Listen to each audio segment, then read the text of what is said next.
Hello, hello, hello, and welcome to Poetic People Fighting Racism, double PFR. I'm your host, Anthony Cordova, Tony C., the man about love, right here on Fireside.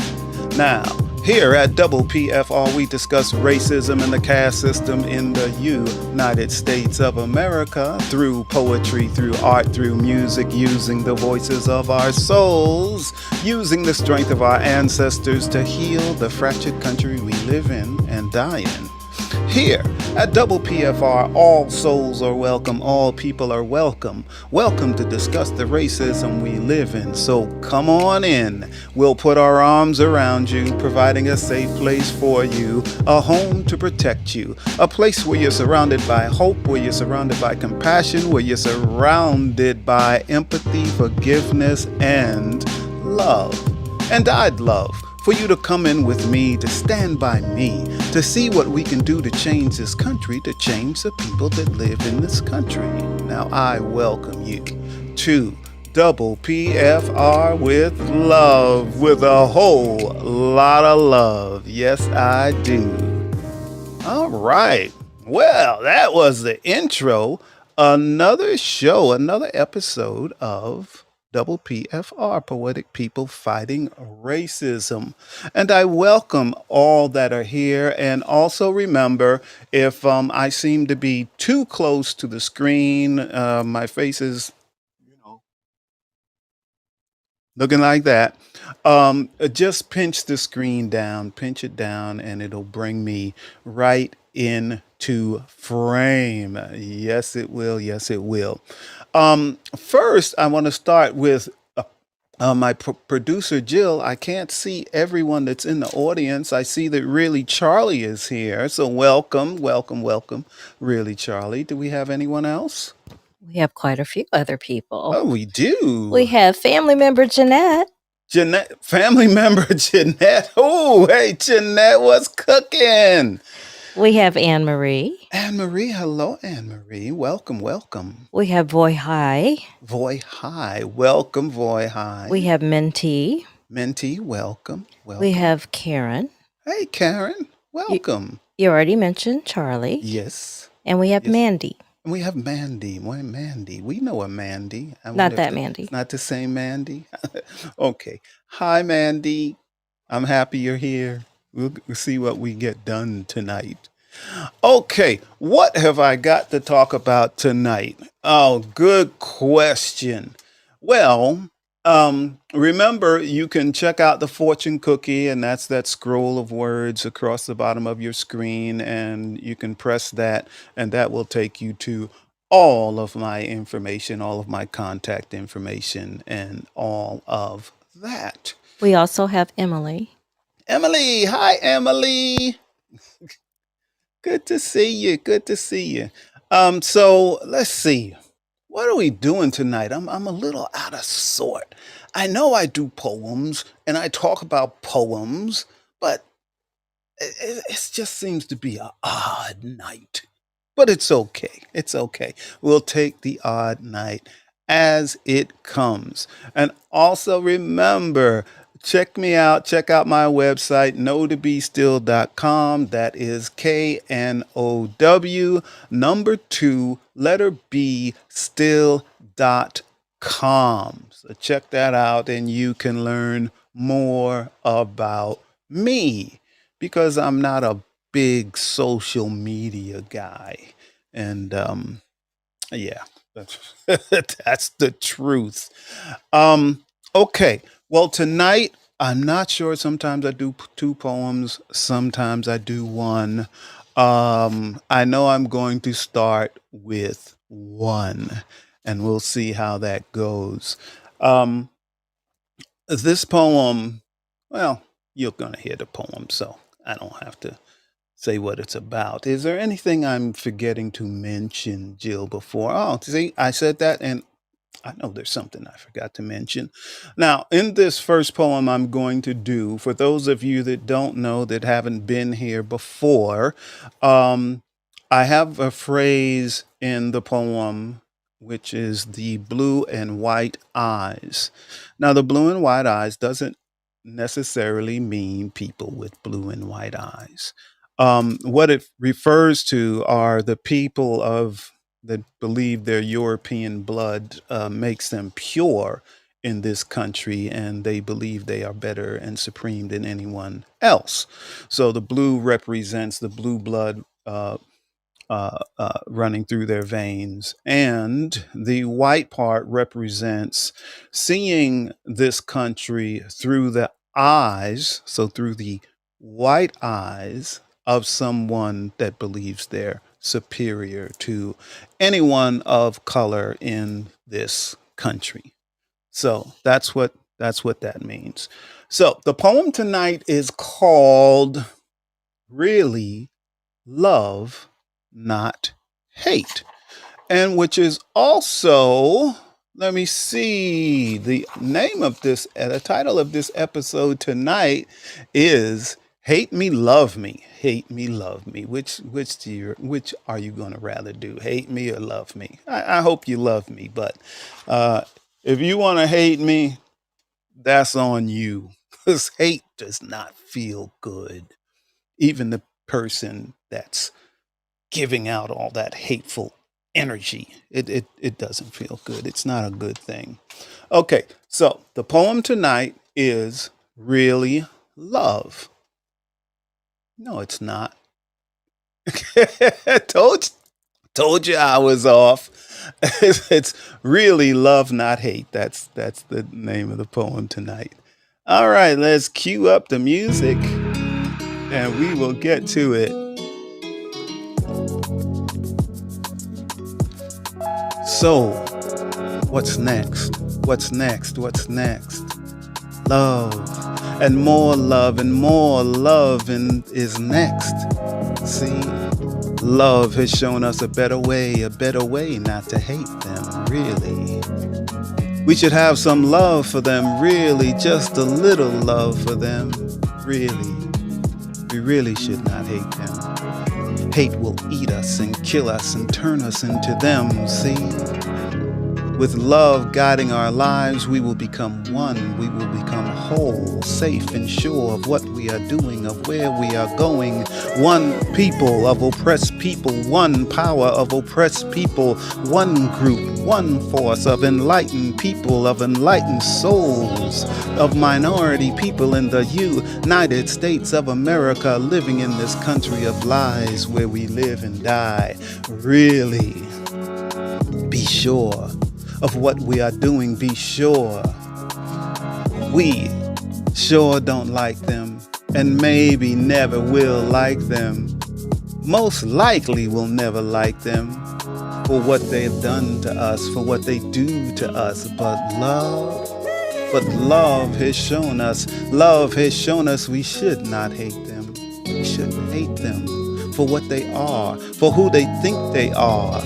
Because who they think they are is not who they are.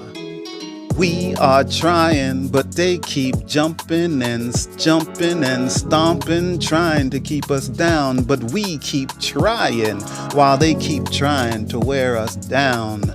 While we are trying not to hate them, the blue and white eyes trying to control our lives. We are trying not to hate them, but they keep hating.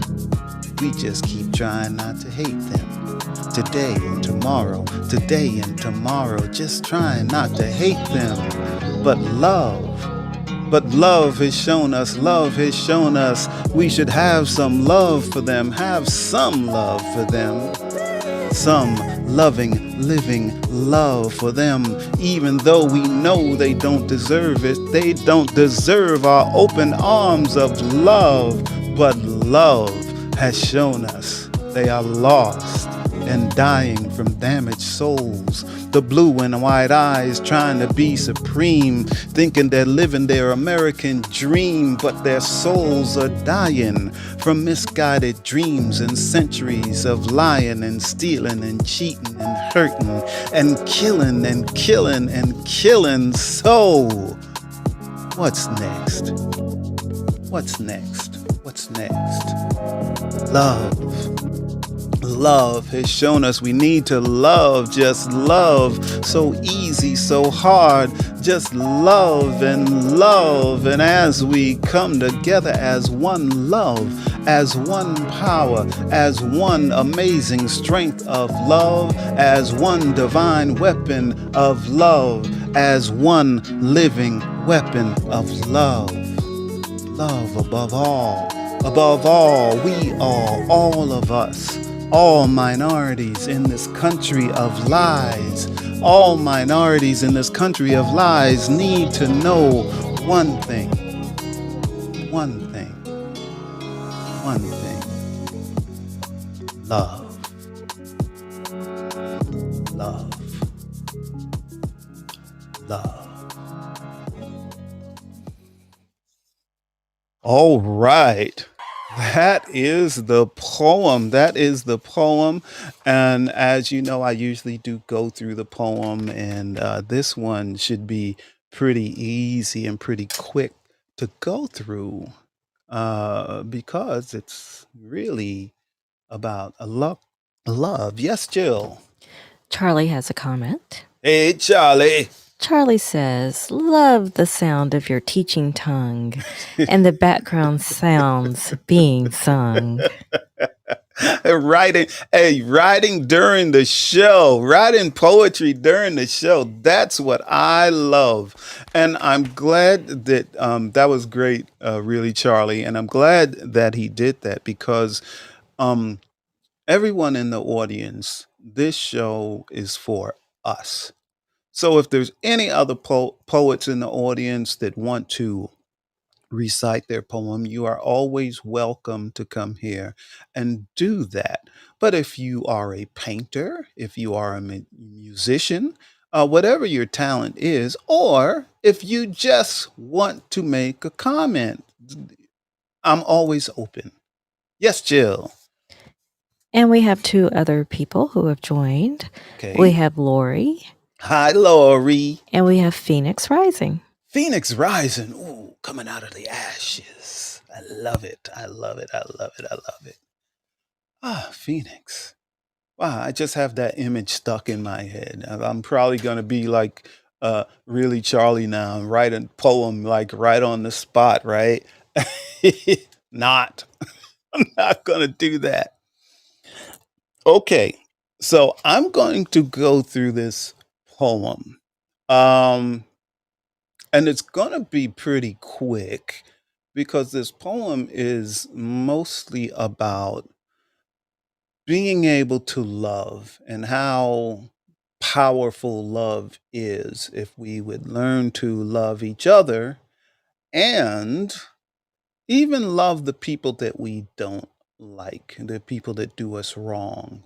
We need to learn to have some love for them also. It's a powerful thing. Okay. Um, so let me choose. Okay. Um, I have here, this is like 3 lines down. Love has shown us a better way not to hate them. Okay. So when I refer to love, I am referring to, in this context, I'm referring to a higher power. So if you want to say God, I'm referring to God. Holy Spirit, I'm referring to Holy Spirit. I'm talking about that higher energy, that higher power that kind of believe that you are superior to another human being. We all would treat people better if we learn to love. So in this context, that's what I'm talking about. So, a better way not to hate them. Now, who is them? A lot of people always want to know who are them. So, in this case, them are what I referred to as the blue and white eyes, what I talked about before. White supremacists, racist type people, all of them are them in this particular poem. Okay, now I talk here. Let's see, let's use. Okay, we really should not hate them. Hate will eat us and kill us and turn us into them, which is true. If we walk around hating people, that negative energy will just eat us alive. Um, it will send us to our graves. And when I say that, sending us to our graves, we're not living the life that we should. So we're living here and we are not putting out that love that we should be putting out. So it will slowly tear us down. If a group of people hate, just hate another group of people for no other than the color of their skin to understand. Um, Here we go.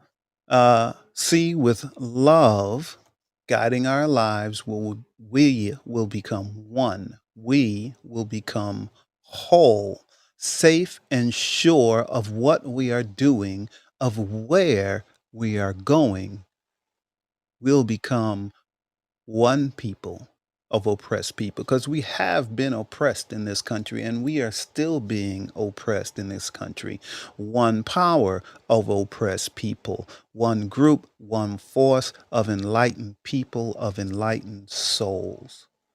Okay, so this talks all about what love can do and the unity and the strength of that and of a group of people. So, unfortunately, because of the way this country was created, uh, we have a problem. Now, in this case, when I'm saying we, uh, people of color in this country that their ancestors were enslaved by the white people of this country with the government's blessing. Always remember that. Always remember that the government approved all of this. It's okay.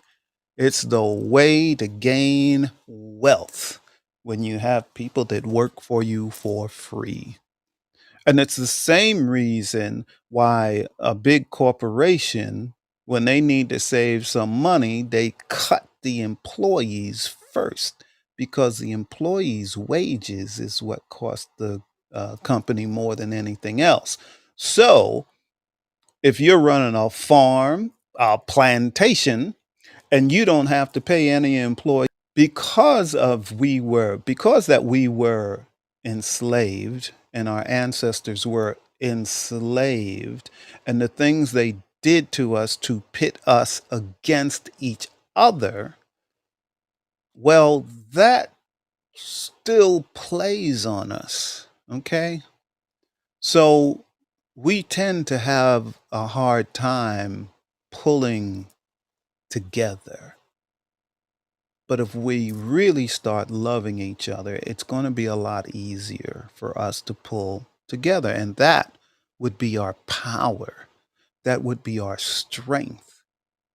I mean, it's really, and I know it's a difficult thing to ask for and it's a difficult thing to do. But when you really imagine it, if we just loved each other, just loved and pulled together for the betterment of ourselves, it would be an amazing thing. An amazing thing it would. Let's see what else have I got in here. Because yeah, most of this poem is about love. Okay, here we go. So I have here, we really shouldn't hate them for what they are, for who they think they are. It's not who they are. Is also, again, referring to the blue and white eyes, white supremacists, racist people, all of these type of people. And they think they're something good. Like they really believe there's something real. They're really good people, but in reality, they're really not. Because through their business, through their everyday, because of the way they view people of color. So, but we keep trying, because people of color in this country just have to keep trying to get through, day to day. So we keep trying to get along. Okay, we're trying to get along. But the more we try to do that, the more they tear us down. So, yeah. But we are trying while they are trying to wear us down. Okay. While we are trying not to hate them, the blue and white eyes trying to control our lives. So they never stop. We are trying. We are trying not to hate them, but they keep hating. It's a shame. We just keep trying not to hate them today and tomorrow, just trying not to hate them. Is is that any way to live? That every day we know we have oppressors all around us, but we just have to keep trying to get through this day and the next day. It doesn't matter what we do, doesn't matter what gains we make. The more gains we make, the more they try to tear us down. But we know this. We know this, and we are resilient, and we will never stop. This is part of why I'm here. This is why I'm doing this. Will it do anything? I don't know. Maybe, maybe not. But I'm doing something. And we all can do something. We all can do something. Last lines here, that we need to just love and love and love. And as we come together as one love, as one power, as one amazing strength of love, as one divine weapon of love, as one living weapon of love, love above all, love above all, we all of us, all minorities in this country of lies. This all talks about how much power we would have if we learned to love and loved each other. I have here as one living weapon of love, which is saying our love would be weaponized. It would be power. It would be how we protect ourselves. It's with love. Yes, Jill. Charlie writes, a person with hate may one day have grandchildren the same complexion of those people they hate. I have seen it so many times in my life. Yes, you are absolutely correct. And in some cases, really, Charlie, and I know you know this too, color, when they have a grandchild that's of mixed race, they learn to love that child. And some of that color stuff falls away, some of it, not all of it. So that can, which is bad to do that to a child. Awful thing. Awful, awful thing. All right. Well, I do have some time. So, is there any questions or comments in from the audience? And thank you, Charlie, for yours. But is there anyone else? The easiest way to pose a question is hit that ask button, or it might say comment, and you can either type it or you can request to speak, and we will bring you up on the stage and you can chime in on this topic. Or you just might have something else to add. Perhaps. Perhaps. But I guess not. So that means, being that I'm almost at the half hour mark and I got some time, so I have another poem. I wrote this poem many years ago, before the Living and Dying manuscript. This, and I just revised it. I'm actually in the process of revising my first book of poetry because I probably have 3 books in it. So this one is called One Strong One. This one, all my poems are personal to me, but this particular one is about a family member, one of my family members, and I'm not going to say who. Um, yeah, yeah, and it's called One Strong Woman. One Strong Woman. And here we go. Sells the other in for life for killing his loving wife. She has no man in her life other than her faith in God. God gives her comfort. God keeps her sane. She doesn't blame anyone for her pain. 3 sons, 2 dead, 1 living dead. She blames no one for her grief-stricken life. Not her husband, left her long ago, just gone. Left her to be father to sons. She would try and try, but it couldn't be done. She grew from a splintered family. Didn't have the tools to be mother and father to 3 sons, all dead but 1. None died by gun. She tried to be a loving mother to a son still living. Is that more painful than 2 dead and husband gone? Is it harder to love a son that's dead to society, money in a cage, another one of the living dead for the rest of his natural born days? Is it harder to bury 2 than it is to love a son that's dying in a cage? 3 sons, all dead but 1, money in a cage. She loved them all.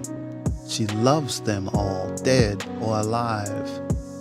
She still loves the living son, the killer of his wife. He's in for life. One strong woman, one strong woman, one strong woman. So much pain, so much loss, so much love, all in one mother. I see sadness in her eyes. I feel pain in her heart. 3 sons, all in forgiveness. Do we understand this kind of canyon deep scars? 3 sons, all dead but 1, slowly counting the days till death. An everyday woman with more strength than 20 men. Are we able to learn from or understand this kind of woman, this kind of mother, this kind of woman? such a strong soul. She is one strong woman, one strong woman, one strong woman of many. All right. That is one strong woman about a family member. Yes, Jill. Emily says this is so moving. Thank you, Emily. And Barsha is here. Basha! Hi, Basha. Welcome, welcome, welcome. I'm so happy to see you. So happy. And Basha is one of the original creators here on Fireside, and she has a wonderful show. So if you get a chance to check her out, check out Basha. Basha, Basha, Basha. Yes. Okay. So that is that other poem. Yeah, I don't think I have to explain that one at all. Nothing. Yeah, it's all there on the page. Yeah, women are incredible. I admire women. I love women. Women are so strong. This is why I wrote this poem. Um, and it doesn't matter what type of woman you are, you have to endure so much more just to live, period. And it's not right. It's not right. So that's something we have to strive to do. And if you are a male in the audience, remember that we have to lift up our women and we have to support our women and be allies to our women because I know you always hear, oh, the children are the future. The children are our women are our future. They really are. So we need to support them in every way we can. Yes, yes, yes, yes, yes. All right. Let me see. So if I have no questions about that poem, no questions, no comments from anyone else, I might end this show early this evening. And Jill like, yay, I don't have to work so long. But it's okay. But before I close out this show or start closing out this show, I want so for this show, for sure, Poetic People Fighting Racism, for some reason, and I don't know what that is, but for some reason, I cannot schedule any more shows on Fireside. So if I can't schedule a show, I cannot do a show. So we don't know how that's going to work out. As many of you know, Jill and I, again, no shows. Yes, Jill. Charlie says, I hear you, brother. We are on the same page. Yeah, and I do hear that many of the our creators here on Fireside are having the same issue.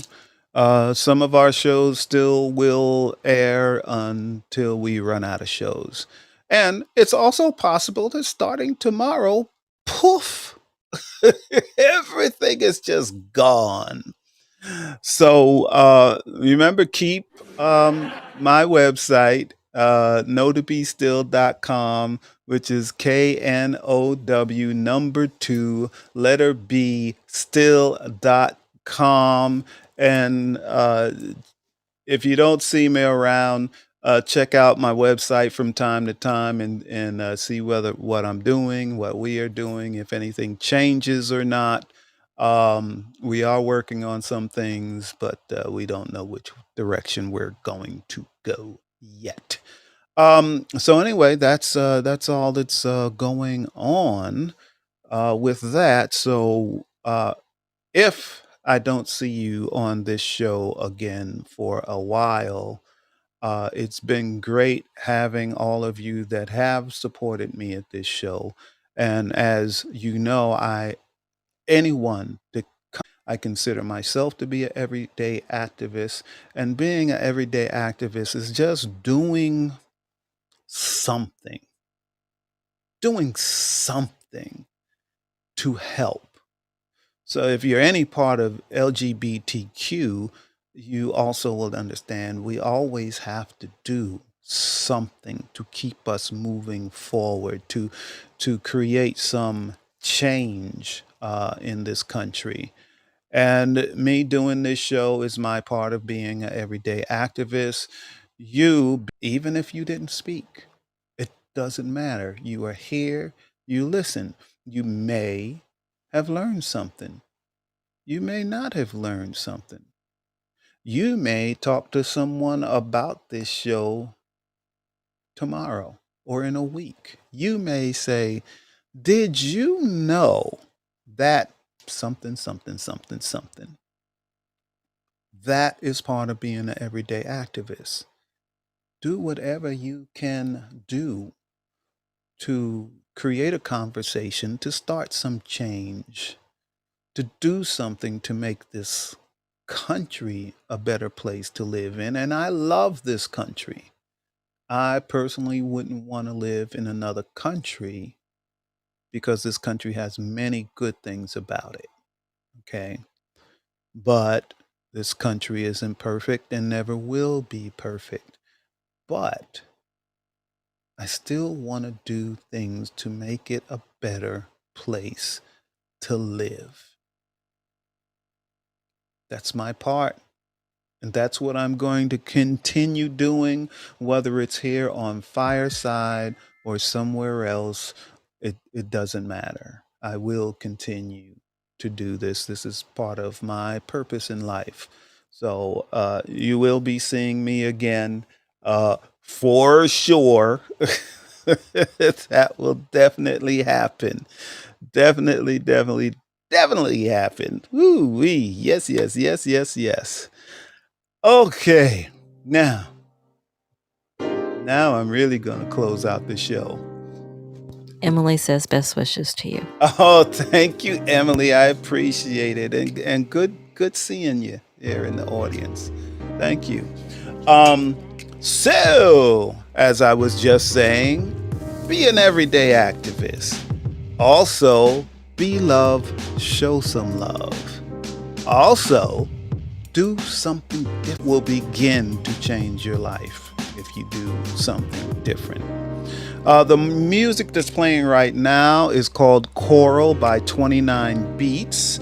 The music I played with, let me see, Love Not Hate. Really Love Not Hate? No, that wasn't it. Yeah, that was the name of the poem. That was Cocoa by Serta Beats. And then the music I played with One Strong Woman was called My Story, and that's done by APC. All right. Well, cool. I usually say, well, the next show is going to be, I don't know when the next show is going to be. But it's okay. It's okay. You will see me again doing Poetic People Fighting Racism. Might be on this platform. I don't know. But we shall see. I actually hope it's on this platform. Again, as I always say, I love you all. I really mean it. I truly do love you all. So I'm going to turn off the video and